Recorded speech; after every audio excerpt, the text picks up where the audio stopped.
On vole pas très haut politiquement au Québec. Illusion de changement, une diversité de partis qui disent toutes la même chose. Le 1er octobre 2018, c'est le jour de vote au Québec. Nous nous sommes intéressés à savoir ce que les gens pensent des principaux partis politiques. Évidemment, nous sommes intéressés à savoir ce que les vrais gens en pensent, car nous sommes tout simplement écœurés de savoir ce que les analystes politiques en pensent. Bienvenue à La Langue de Bois. Ce qu'on a fait, c'est de vous préparer 4 condensés qui résument bien l'opinion des gens sur les 4 principaux partis politiques. La coalition Avenir Québec, économiquement, sont très similaires au Parti libéral, mais du côté identitaire/social, sont plus proches du Parti québécois. Il y a une impression de changement parce que c'est un nouveau parti comparé aux deux autres, mais finalement, c'est toutes des vieilles idées. Ils ont quand même des propositions que je pense qu'ils sont capables d'en amener des deux bords, puis c'est pour ça qu'ils sont en avant dans les sondages, à mon avis. Je pense que Legault, c'est à son tour. Je ne suis pas un fan du nationalisme, donc je n'aime pas beaucoup la coalition Avenir Québec. Je pense que les nationalistes, c'est juste des séparatistes qui ne sont pas assumés. Personnellement, la prémisse initiale, la CAQ, c'est-à-dire de prendre les positions du PQ puis du Parti libéral pour faire une autre offre, je trouve que c'est intelligent. Mais je pense que la personne de François Legault est un frein à ça, parce que c'est quelqu'un qui se met le pied dans la bouche constamment. Après ça, la CAQ, j'ai l'impression qu'elle est peut-être un peu plus populiste. La Clark, oui. Un bon avenir prometteur, des nouveaux candidats, ça va de changement. Ça serait peut-être pas mauvais. Probablement le prochain parti à être élu. La CAQ, illusion de changement d'un nouveau parti qui ramène des vieilles idées. Actuellement, là, celui que je vois le meilleur au pouvoir, ce serait la CAQ. Là. Par rapport aux autres années, je pense que le Parti québécois veut vraiment mettre de l'avant sa gouvernance social-démocrate plus que les autres aspects de son offre qui sont, dans le fond, son aspect nationaliste ou indépendantiste. Sauf l'idée, le symbole de l'indépendance qui lui reste, il n'y a pas grand-chose de différent des autres partis. Ça reste un parti de droite qui va aller pour l'économie de marché comme les autres. Ouais, tatoué dans le cœur, fuck la reine d'Angleterre. On adore le Québec, on veut pas que ça soit séparé. Monsieur Lisée, ben là, ça a l'air à descendre un peu beaucoup, là.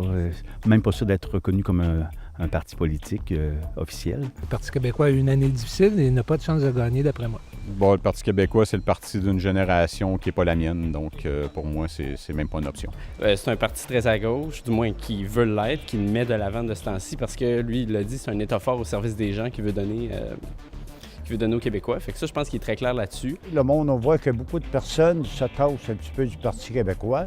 Dans mon cœur, c'est sûr que j'aimerais un gouvernement du Parti québécois. Le Parti québécois, malheureusement, c'est un parti qui me semble sans déchéance. C'est malheureux parce qu'il y avait quand même de très bonnes idées au départ. Moi, j'ai connu avec René Lévesque dans le temps. C'est un parti, je pense, qui a fait des très bonnes choses pour l'économie dans les dernières années.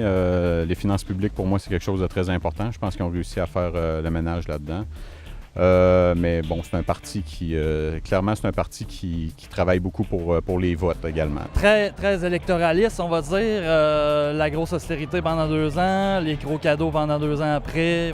Moi, c'est un parti qui me rejoint pas parce que c'est un parti fédéraliste. Puis moi, je suis indépendantiste. Et aussi que c'est un parti qui gouverne depuis 15 ans, qui fait juste des décisions qui ne me rejoignent pas. Donc, il n'y a aucune chance que je les appuie le 1er octobre. Je suis libéral, bien, moi, je trouve qu'ils ont fait beaucoup de boulot. Ça serait le temps qu'on change parce que je pense qu'un gouvernement qui reste trop longtemps au pouvoir, ça stagne à un moment donné. Puis je pense que là, ça stagne. Il y a le temps qu'on change, là.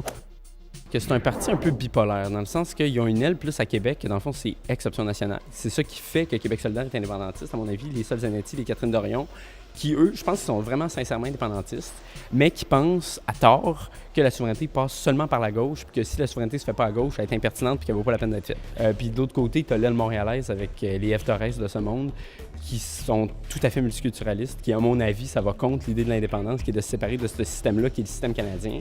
Il n'y a rien dans cette partie-là là, qui va nous assurer un avenir au Québec. Ils ne prendront jamais le pouvoir. Par contre, c'est intéressant d'avoir des idées comme ça. C'est super intéressant, ça met un peu de couleur. Manon Massé, sérieusement, je l'adore.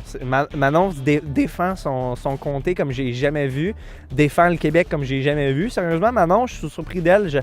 Bonne leader. Je n'étais pas tout le temps d'accord avec ce qu'il faisait, mais c'est important. Je me garderai une gêne pour dire s'ils sont vraiment différents des autres, mais quand même un petit peu.